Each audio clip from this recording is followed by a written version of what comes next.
코스피가 5,300선을 재돌파하며 장중 최고점을 경신했습니다. 하지만 최근 증시와 금 가격이 극심한 변동성을 보이며 우려의 목소리도 나오고 있는데요. 관련 내용과 함께 부동산과 물가 등 경제 이야기 이인철 참좋은경제연구소장과 함께 나눠봅니다. 안녕하십니까? 자, 미국 연준 의장 지명 여파로 혼란에 빠졌던 우리 증시 굉장히 많이 추락했었는데 금세 또 회복을 했습니다. 배경 그렇습니다. 어떻게 보세요? 정작 케빈 워시는 한마디도 하지 않았다는 겁니다. 그러네요. 정말로 많이 올랐기 때문에 덜컥 과거 행적을 이제 추정해서 덜컥 겁을 먹은 거였습니다.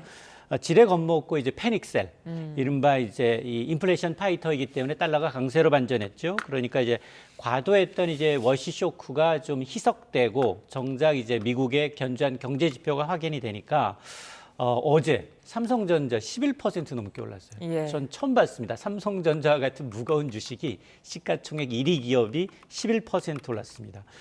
그리고 SK하이닉스도 이제 90만 닉스를 이제 돌파를 했는데 여기에 더 놀라웠던 건 우리가 뭐 매도 사이드 카다, 매수 사이드 카다 발동을 했는데 정작 그날 외국계 증권사 모건스테인리는 삼성전자 1년 전 삼성전자 겨울 온다고 했던 데거든요. 그런데 삼성전자의 올해 영업이익을 연간 245조 원 벌어들일 수 있다라는 거예요. 이게 감이 안 오잖아요.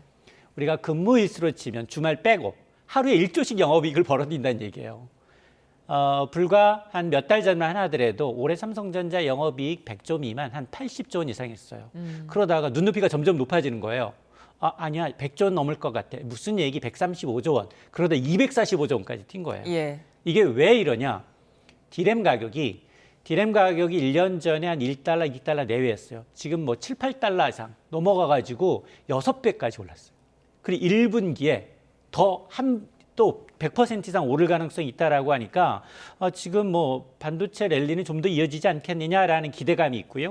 또 하나가 유동성. 떨어질 때마다 개인이 정말로 온몸으로 받고 있습니다. 무려 이제 4조 5천억 원이나 지금 받아가지고 지금 하단을 좀 저지하고 있는 상황이고 이 정책에 대한 기대감이 남아있기 때문에 아마 뉴욕 증시가 오늘 새벽에 떨어져서 보합세로 약보합세로 눈치 보기 장사를 하다가 시간이 가면서 지금 방향성 탐색 과정을 거치다 상승세로 돌아섰는데요. 앞서 말씀을 하셨습니다만 장중한 때 뭐 5,360선까지 돌파를 하고 있거든요. 오늘도 여전히 보면 어제 한 수급이 좀 다릅니다.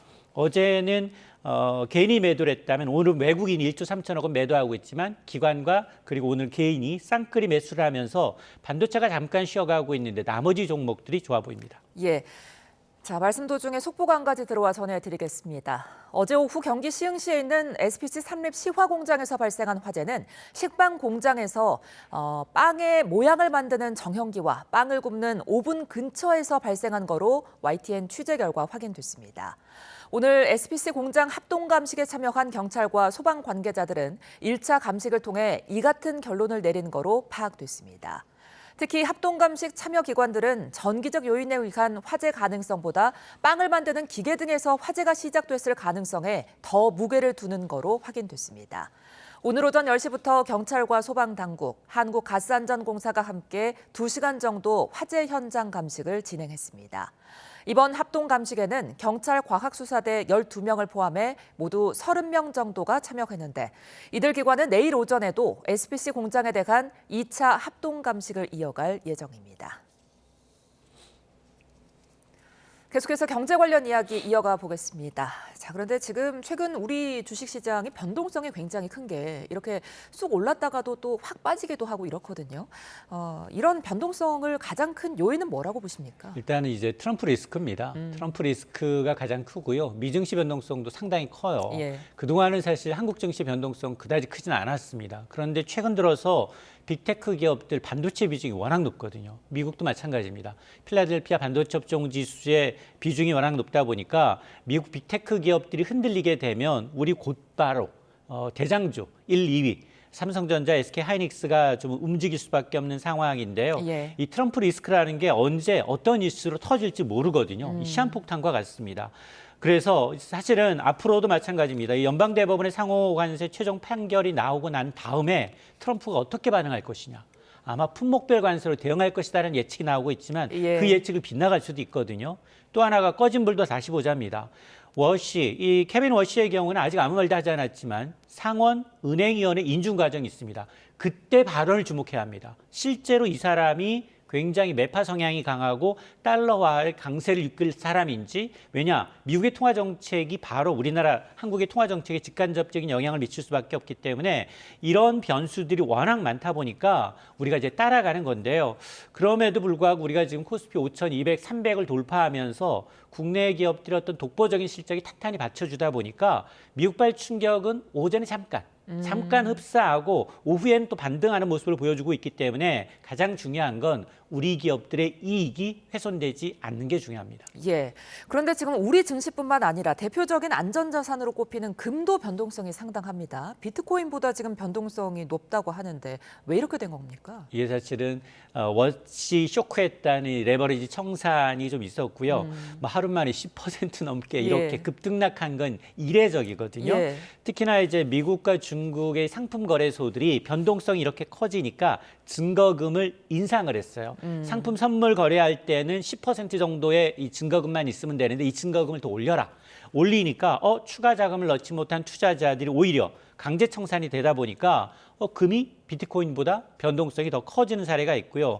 여기다 이제 중앙은행들, 그동안 중국은 달러 대신에 금을 계속 사모하는데 워시가 지명되자마자 계속해서 투기적으로 매도를 하고 있는 상황입니다.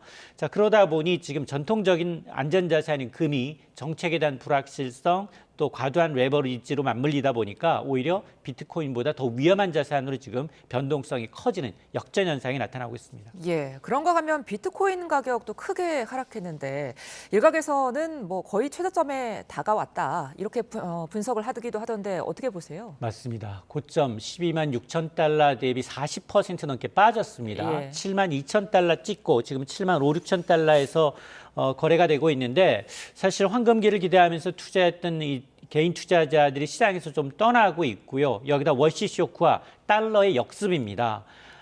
달러가 강세로 돌아서면 이렇게 지금 모든 자산, 주식 팔고 코인 팔고 뭐 금은 원자재 다 팔거든요. 예. 근데 유독 지금 이 비트코인 같은 경우에는 미증시에 주식처럼 현물 ETF가 상장돼 있거든요. 근데 이 자금도 지금 3개월 새 엄청나게 빠지고 있습니다. 무려 예. 8조 원이 빠지고 있고 지난 1월에만 16억 달러, 역대 세 번째 규모로 돈이 이탈하고 있습니다. 예. 그러다 보니 일각에서는 물론 7만 달러대가 이제 좀 지지선이다, 강력한 기술적 지지선이다 이야기하신 분이 있고 반대편에서는 무슨 얘기냐, 비트코인이 그래도 이제 이 추가적인 어차피 이제 달러는 이제 트럼프 행정부의 약달러 기조에서 약세를 가게 되면 지금이 오히려 저점 매수의 기회가 아니냐라는 시각도 있는 겁니다. 예. 자, 계속해서 부동산 관련 이야기도 좀 나눠보겠습니다. 이재명 대통령이 연일 부동산 관련 메시지를 내고 있습니다. 무슨 수를 써서라도 잡겠다 이런 입장인데 지금 현재 상황은 어떻습니까? 일단 어쨌든 이제 이 대통령의 강력한 부동산에 대한 어떤 시그널이 나온 전후 부동산 매물을 좀 보게 되면 매물이 늘었어요, 실제로. 서울 같은 경우에도 이제 이 부동산 플랫폼 아실의 통계를 보게 되면 이 대통령이 양도세 중과 유예 종료 언급한 이후 서울 아파트 매물은 2.9%가량 늘었고 이거는 뭐냐? 야, 세금 내느니 중과세 내느니 차라리 가격 낮춰서라도 선대영하겠다라는 얘기거든요. 근데 매물이 가장 많은 곳은 송파구입니다. 예. 송파구의 경우에는 재건축 매물이 워낙 많다 보니까 손바뀜이 활발할 수밖에 없고 이 뒤를 보게 되면 성동구, 강남구, 서초구, 강동구, 용산구 순이기 때문에 우리가 흔히 얘기하고 있는 강남 3구와 한강벨트 지역이에요. 굉장히 매물이 좀 적었던 지역에 매물이 나오고 있다는 얘기는 명확하게 지금 5월 9일이라는 시점을 좀 의식해서 가격 기대감을 낮추면서 매물을 내놓기 시작한 게 아니냐라는 이제 신호로 보이는데 가장 중요한 건 뭐냐? 그렇다면 5월 9일까지 투매가 정말 나와서 예. 핵심 지역들의 가격 조정을 이뤄내는지 이걸 봐야 하고요. 예. 또 하나가 뭐 5월 9일 이후에 물론 뭐 실수요자, 세입자 감안해서 3개월 내지 6개월 유예를 해줬거든요. 예. 그 이후에 왜냐하면 이건 썼던 정책이에요.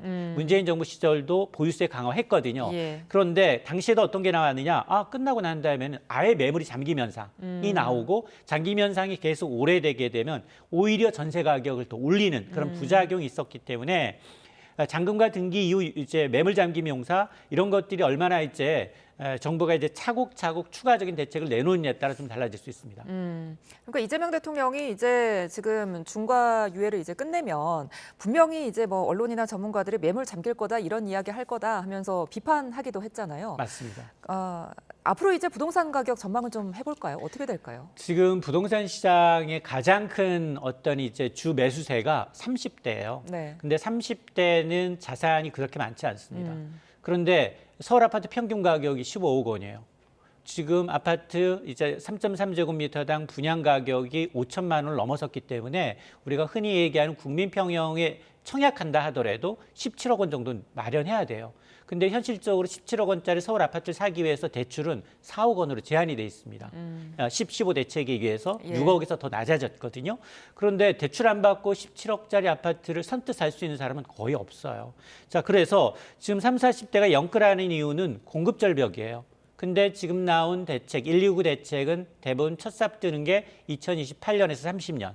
첫 삽 뜨고도 5에서 7년 정도 기다려야 내 집이거든요. 그러니까 이런 조바심을 내고 있는 실수요자들한테 정확하게 앞으로 정부가 지속적으로 물량을 공급할 거고 지금 지자체와 약간의 이제 이 불협화음이 좀 보이고 있는데 여러 가지 문제를 해결하면서도 실수요자들이 서둘러 집을 사지 않아더라도 이제 기다리면 내 집 마련의 꿈을 이룰 수 있다라는 시그널을 주는 게 무엇보다 중요합니다. 알겠습니다. 지금까지 이인철 참좋은경제연구소장과 함께했습니다. 고맙습니다.